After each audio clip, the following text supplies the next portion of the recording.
So we're going to be looking into the Muslims' first incursions into, I suppose, India? It seems like they're going closer to India. So, yeah, let's get to it. As we imagine Musa ibn Nusayr stood on the shores of northwestern Africa, to him, any business he had in any city of the Caliphate or at home was a world away, out of his control. That might have been a problem for him, and even if the years immediately following the Berber Queen Dia's defeat would be marked by both victory and some turmoil, particularly in Khorasan and Transoxiana, where caliphal authority had still not been fully restored since the Second Fitna. Between 692 and 705, the largely independent governor Musa ibn Abdallah had expanded his power base, first by conquering local Hephthalite and Sogdian city-states, even clashing with forces of the Tibetan Empire over influence in the region, then later forging local alliances in order to expand at the expense of other Arab governors in the region, despite his nominal loyalty to the Caliph. Musa was eventually brought to heel and slain in a campaign ordered by al-Hajjaj and led by al-Mufadal and Mudrik, both sons of Khorasan's previous governor al-Muhallab ibn Abi Sufra, with the aid of the Arab-friendly monarch Tarkun, ruler of Samarkand, and the most powerful of the Sogdian rulers.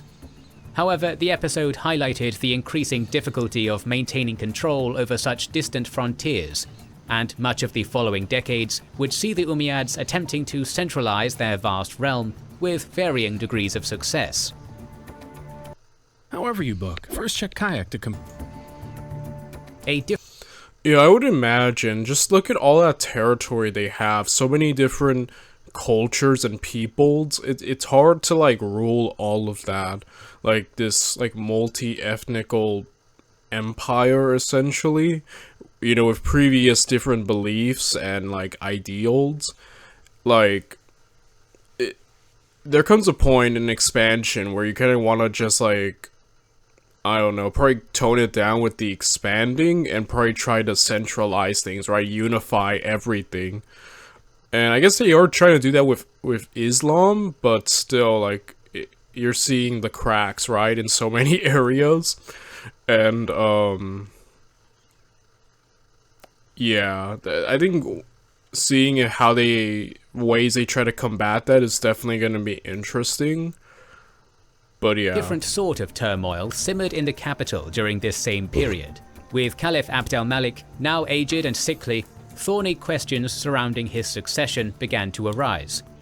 Though Abd al-Malik favoured his sons, al-Walid and Suleiman, as successors, his brother Abdulaziz, governor of Egypt, was the preferred candidate for many, despite his advanced age, particularly as their father, Caliph Marwan, now dead 20 years, had previously declared that Abdulaziz should succeed his brother. Abd al-Malik's request for his brother to renounce his claim and withdraw from succession drove a wedge between the two, with Abd al-Malik seemingly fearing another civil war, as evidenced by his attempts to compel tribute from Abdulaziz and chip away at his traditionally very autonomous power base. These fears were quelled when Abdulaziz died in late 704, though the continuing uncertainty surrounding succession spurred Abd al-Malik to make an unprecedented move, summoning his vassals to take their oath of allegiance to his son al-Walid while he still lived. Though power in the Caliphate had now been dynastic for 24 years, swearing fealty to a designated heir before his succession marked a further departure from the elective tradition of the Rashidun and was disliked by many, with the respected judge and scholar Sayyid ibn Musayyib even being jailed and beaten for his refusal to swear the oath.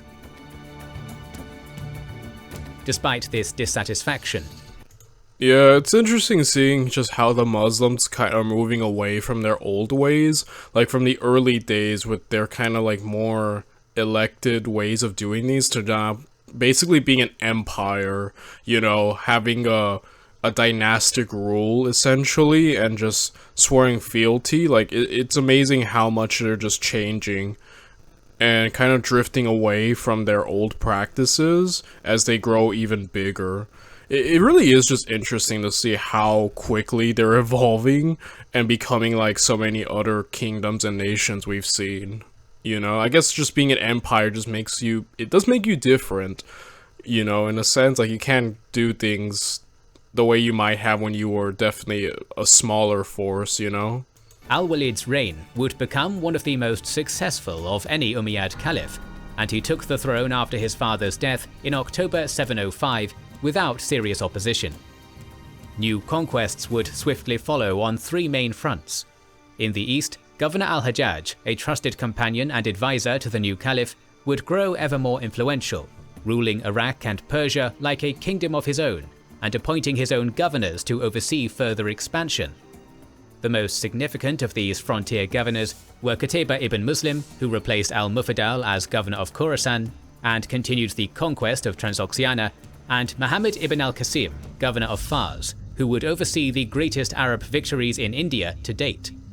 In the west, Musa ibn Nusayr ruled the frontier as governor of Afriqiya, with Visigothic Spain the next target of the caliphate's unstoppable march. The first conquests of Al-Walid's reign would be undertaken by Qutayba, who successfully took advantage of the feuding and conflict between the Sogdian principalities of the region to bring them into the caliphate's sway. Tish al-Awa, ruler of Cheganian, was facing aggression from the neighbouring principalities of Shuman and Akron to the north, at the base of the Hisan Mountains. To preserve his throne, he offered his tribute and fealty when Qutayba's army arrived in late 705, lending his strength to that of the Arabs in their swift campaign against his rival princes and against Balkh, the power center of the Turkaristan region. The disunity of the many princes of Transoxiana made it relatively easy for Qutayba to compel tribute from the region and bring it under the suzerainty of the caliphate, though his power in the region remained a delicate balancing act, as demonstrated by difficult campaigns, such as his months-long conquest of Peykand, a mercantile city whose great wealth allowed it to attract soldiers and mercenaries from across Sogd to resist Qutayba for some time before its fall and brutal sacking. Indeed, he would be forced to wage several costly campaigns over the next few years, as individual rulers or small coalitions came into conflict with the new lords of the Oxus, with further fighting in Bukhara following Peykand's sacking. 706 also marked the beginning of a new set of hostilities against the Byzantines, undertaken by Al-Walid's son Abbas ibn al-Walid and half-brother Maslama ibn Abd al-Malik. For the most part, resistance to these raids was on a local basis, the same Syrian Mardites that had been resettled 2 decades ago by Justinian II, fighting without significant aid from Constantinople. One exception, and the largest clash during this period of hostilities, was the siege of Tyana, near today's Kamahisar, in either 706 or 708. Tyana was well fortified and a crucial strongpoint in the Cappadocian frontier, and Maslama's siege would not be an easy one nor a challenge the Byzantines could ignore. The past years of civil strife had not been kind to the Byzantine army though. Justinian II, whose overthrow at the hands of Leontios had set off the crisis, had since returned to power with the aid of the Bulgars and had embarked on a Heck yeah, Justinian II's back. Like I said last video, Justinian sort of was doing well at the beginning when he managed to make peace with the Umayyads and secure like tribute from them, but he got too greedy. He didn't know when to stop. He tried taking Cyprus, lost, punished Leonis, got removed, so he made mistakes. Like he did well at first, but then he like overstepped. He did too much and it all backfired on him spectacularly. So now that he's back, I'm actually wondering if he's learned anything. Like if, you know, maybe some more temperance. Purge of any he saw as complicit in his downfall, or as threats to his recently regained throne. This purge had ended the lives or careers of many capable officers, with many hanged. Never mind. Okay, yeah, I mean that's fair, like that's probably on his first mind, get rid of anyone, but that's still like a huge waste of manpower. From Constantinople's walls, even as the war-weary empire needed their talents most. This purge, and Justinian's fear of a single military leader winning glory and prestige enough to overthrow him, meant that the relief army sent to Tyana was hampered by ineffectual and divided leadership. The two officers in command, Theodori Cartarucus and Theophylact Salabus, recorded as jockeying with each other for authority and disagreeing. Yeah, again, Justinian seems to have bit himself in the butt again with wasting manpower But to be fair, that fear of one military leader is completely valid, because with these Romans, man, they win one battle and they're like, I think I should be emperor now. Like, how many times did that happen in Roman history? From the crisis of the 3rd century onward, that's basically every Roman general. You win one battle and you think you should be emperor, and then you overthrow the emperor. Like, fair, but ugh. Agreeing on tactical matters, undermining the army's morale and cohesion. Furthermore, the poor state of the army showed in the presence of a sizable but untrained peasant militia making up a portion of the Byzantine ranks, a far cry from the well-organized system of themes normally entrusted with defense on the frontiers. In the end, the relief army's arrival would mean more harm than help for the defenders of Tiana. Not only did its disorganized attack on the besieging Arabs fail, with the Byzantines being routed with great loss of life, but the supplies seized from the relief force allowed the hungry besiegers to wait out the defenders until Tiana finally surrendered. Having suffered from significant supply problems through the winter, the Arabs would likely have otherwise abandoned the siege and withdrawn, but after a 9-month siege, Tiana finally surrendered, by most accounts in the spring of 709. Victorious, Maslama had the fortress razed, and the bulk of the Mahdites resettled into Syria once more, leaving the Cappadocia region depopulated and defenseless. Following these victories, the Caliphate would enjoy 4 relatively peaceful years, with Al-Walid appointing new governors and ensuring his authority as the new Caliph was recognized across his vast realm. However, the years 711 and 712 would see 2 major campaigns erupt, almost 7,000 kilometers away from each other, on opposite sides of the Caliphate.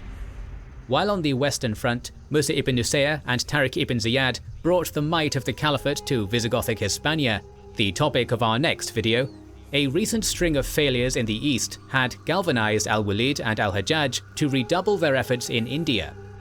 Sind had long been a base for pirates who preyed on vessels in the Indian Ocean. And of further concern was the sanctuary many Sassanid loyalists and various defeated rebels had received upon fleeing Umayyad territory for India. The apparent inciting incident for the campaign occurred when pirates seized 8 ships travelling from the kingdom of Anuradhapura in modern Sri Lanka, whose hulls contained jewels, pearls, slaves, and other gifts from King Manavama to the Caliph, as well as Muslim women on pilgrimage who were taken captive. Details on the first punitive expedition are scarce, but following the seizure of the ships and King Dahir of Sindh's refusal or inability to have them recovered from the pirates, Hajjaj petitioned a reluctant Al-Walid for support in an invasion, which was finally granted. Led by a general named Bazail, 3,000 men. Okay, the Muslims have already set their forces since the time of Rashidun reign, but it was only a punitive raid to fend off pirates and protect their trade routes in the Arabian Sea. Sailed to the port city of Nerun, near Pakistan's northern city of Hyderabad, before marching with a vengeance on the prominent pirate haven of Dibal. The garrison and local forces would crumble rapidly before the small Arab army, but this initial victory would last only until the arrival of Prince Jasir of Sindh with 4,000 men, mounted on camels and accompanied by war elephants. Though the Arabs... The elephants have returned! Elephants! And war camels. Awesome. But, yeah. Dude, it's interesting. You know, I think of the Romans at their peak when they had their empire, and they were like, this thing is too big for one dude to rule. Let's delegate. Let's have like 2 people rule. You know what I mean? Like, there comes a point where your empire is just so big, especially back then. Like, nowadays we have more like, with the use of technology, right? Like, the ability to transport information quicker, I'd imagine it would be like, you know, things are easier now. But, like, back then, before frickin', you know, technology and, like, automobiles and planes, like, I guess the fastest way of getting news across would be, like, horseback, like, messengers running. But, like, even then, that's still only that quick. Like, you have one side of your empire all the way in frickin', you know, Spain, Europe, and then you have the other in India. Like the information and learning how things are, like, is astounding to me, trying to rule all that. Granted, as we saw, they have governors to essentially run their certain areas, as in almost like they were kings of their own respective provinces. So like it does require a lot of delegating, like because like one dude really can't keep track of all that. Like that's just too much, and information moving slowly due to great distance. Like, I'm just saying, like, the logistics of like ruling something so huge. It looks great on paper, like look at our empire, but I'm like, man, like there's just so much with that. You know, it really does require great delegating, which I guess comes across with leadership as a whole. You just need people under you to you know, handle it. But yeah. Fought valiantly, the elephants drove many of the Arab cavalry's horses to panic, including Buzail's own steed, leading to the general's death and the defeat of his already outnumbered army. Dihir and Sindh's victory would be very short-lived, however. Even before the launching of the second invasion, cracks were beginning to show in the kingdom. Fearing another invasion, the governor of Nerun began paying tribute to al-Hajjaj, a sign of the breakdown in central authority in Sindh that had allowed the kingdom to become such a haven for pirates, and which would later see the caliphate gather significant support from within its borders. In addition, various tribes and communities existed effectively independently within Sindh borders, most notably the nomadic Jat people and the Meds of Balochistan, who lived along the coasts as fishermen and pirates. During the reign of Rai Chach, who established the Chacha dynasty in Sindh around the same time Islam was first emerging in Arabia, humiliating and discriminatory decrees had been leveled against such tribal groups, the Jat in particular. These included bans on their wearing of silk and carrying of swords, with children of prominent Jat leaders held hostage to enforce these rules. By the time of Al-Walid and Dihir, these grudges still ran deep, but the Crown of Sindh seemingly no longer had the power or authority to control its coasts or its populace, leaving large minority populations and disloyal vassals within the nation ready to take up arms against the state at the first showing of weakness. This opportunity would come swiftly, when in late 711 a second army was raised with Al-Walid's direct support, Al-Hajjaj using the soldiers from Buzail's army still held prisoner in Sindh as a further grievance to goad the Caliph into war. Under the leadership of Muhammad ibn Qasim, the still teenage governor of Fars and Al-Hajjaj's brother-in-law, and counting 6,000 horsemen from the Caliphate's core Syrian army, an equal number of camel-mounted irregular warriors joining at Shiraz, and a further 3,000 at Makran, led by the province's elderly and sickly governor Muhammad ibn Harun, this army would greatly outnumber Buzail's. And though his family ties and personal loyalty to al-Hajjaj seem to have contributed more to the young governor's selection as leader than his military experience, particularly with al-Hajjaj having suffered near defeat at the hands of one rebel general already, he would rapidly prove his skill as a commander in the years to follow.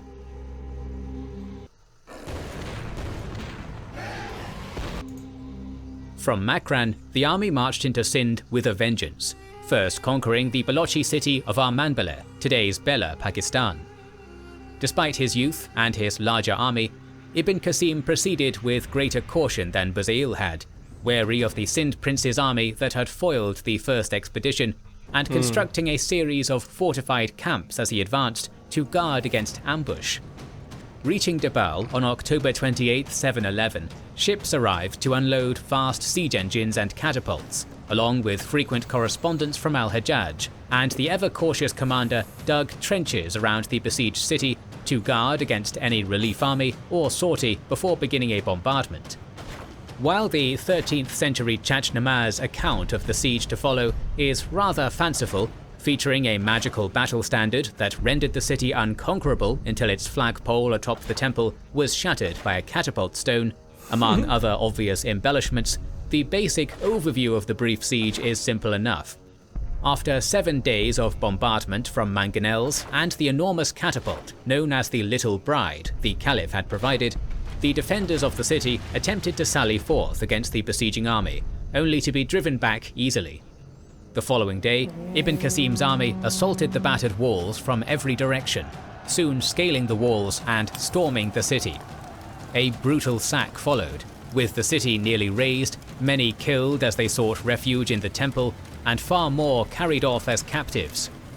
Leaving the recently freed prisoners from Buzayl's army in charge of Dibal, along with their former jailer Kubla, who was spared thanks to his kind treatment of the Muslim prisoners and swift conversion to Islam upon their victory, the great army swiftly departed their conquest to push on towards Nerun, where Jaisiya was still encamped.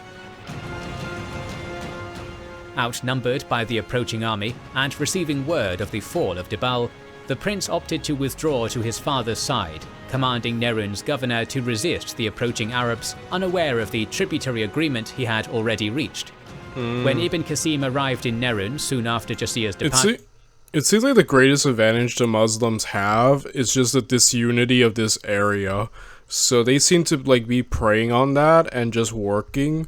And again, divide and conquer, like divided enemies are the best type to like fight or take out.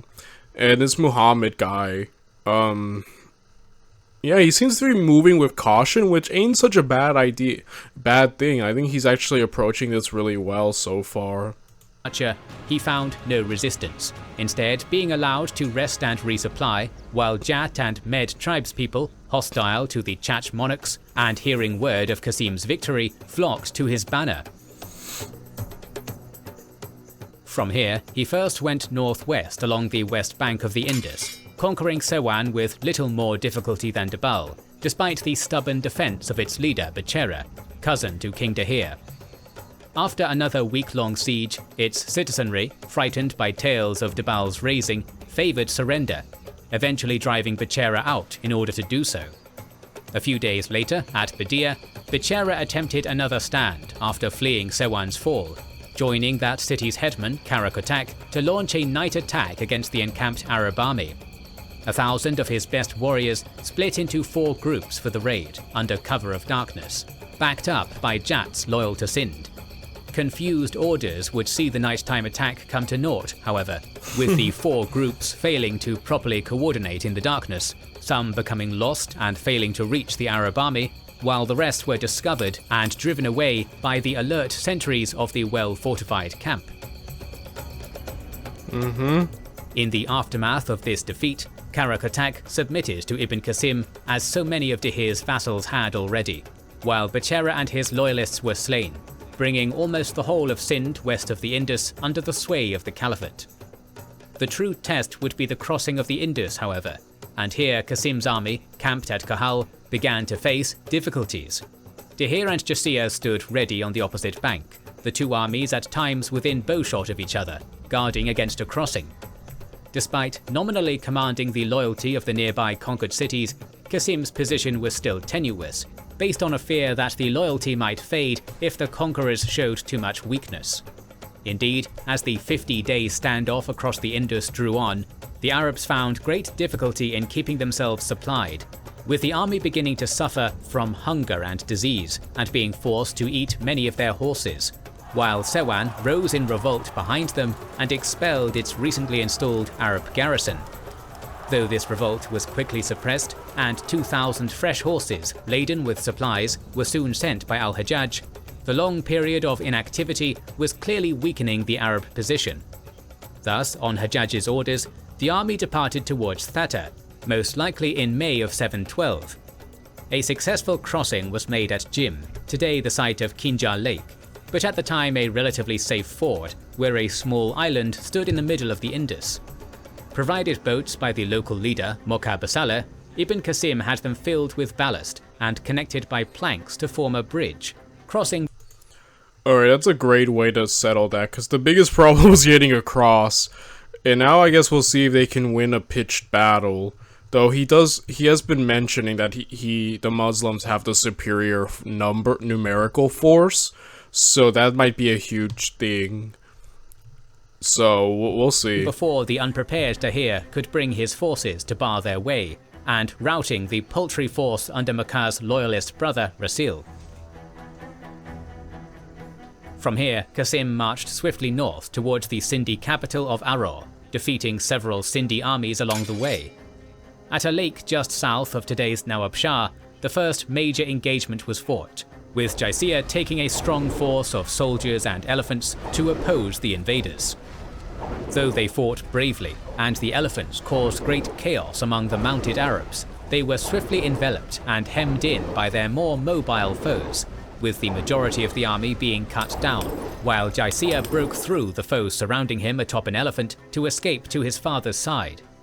This defeat further shook the confidence of Dahir's vassals, with Rasil now defecting to join his brother in Ibn Qasim's service, and securing boats to cross the lake as a sign of his new loyalty. Over the following 3 days, Dahir, facing loyalty problems and apparently allowing the readings of his astrologers to inform much of his strategy, threw several detachments against Ibn Qasim to no avail, allowing the Arabs to overcome these small forces piecemeal and reduce the Sindhi numbers advantage. On June 16, 712, following the advice of Muhammad ibn Haris, leader of the Muslim Alafi tribe, which had fled Makran after a blood feud brought them into conflict with al-Hajjaj, he finally brought his full army to bear against Ibn Qasim's army, which had crossed the lake, led by his lieutenant Uwais ibn Qais. Arranging his horsemen on the left, archers on his right, with foot soldiers supported by war elephants in the center, the Sindhi army numbered approximately 20,000 men to Ibn Qasim's 15,000. Though he initially attempted to rout them with an elephant charge, the Arabs and their mounts now had experience fighting the great beasts. Again, like I've mentioned so many times, the war elephants only work when you're dealing with enemies who aren't used to dealing with them. But by now, when your enemies find out how to deal with them, war elephants become a hindrance rather than a blessing. You know, they can be scared off and they can turn on you if they're enraged enough. So again, the elephant's advantage is gone now, since they already know how to deal with these things. So yeah. And divided into small groups to confuse and frighten the war elephants sent against them. Meanwhile, a cavalry charge by the Muslim second-in-command, Muriz ibn Sabat, into the enemy center saw significant success, despite Muriz's own death in battle, causing great damage to the enemy before both forces were forced to withdraw after the day's bloody fighting. The following day would be the climax of the conflict, with Dahir this time issuing forth his horsemen at the center of his army, while the Arabs shot arrows treated with flaming naphtha to panic the elephants. Initially, the battle favored the Sindhis, with Suja the Abyssinian, a renowned champion in Ibn Qasim's army, being killed with an arrow to the neck, and the Caliphal army beginning to retreat before the cavalry onslaught. Ibn Qasim managed to rally his forces, however, with Muqabisaya's own mounted detachment reinforcing his commander in the center as the battle raged across the banks of the lake. Soon, Dahir's lack of authority would be his undoing, with huge numbers of his levied footmen and archers fleeing, leaving mostly the dwindling noble-born cavalry to defend their king, as the rallying Arab army began to push back. As the left wing of his army began to rout, Dahir launched a last valiant charge from atop his elephant, only for a flaming arrow to set the litter he rode in aflame, causing the elephant to panic and rush into the water of the lake.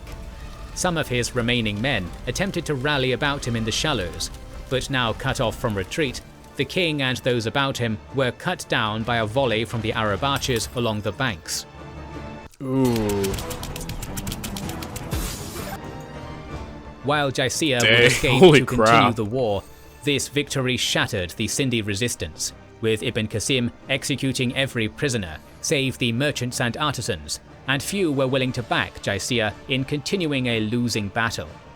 Many towns and cities would swear fealty to Ibn Qasim and the Caliphate in the immediate aftermath, with Jaisir holding out in Brahminabad until its fall to a siege nearly a year later in November 713 officially ended the Chach dynasty and the Kingdom of Sind. This conquest, together with the simultaneous campaigns in Iberia, would soon bring the Umayyad Caliphate to near its greatest extent.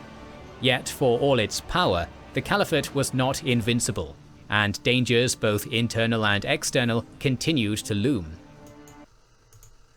So we're gonna end the video right here, but it is interesting just to see just how big the Caliphate was. Again, all the way from Europe to India is insane. And it's cool to see this more as we go more into Asia, because I was always aware how the Muslims went and Islam went all the way, you know, obviously from the Middle East all the way to Europe. But it's cool to see the other side and how far it went eastward.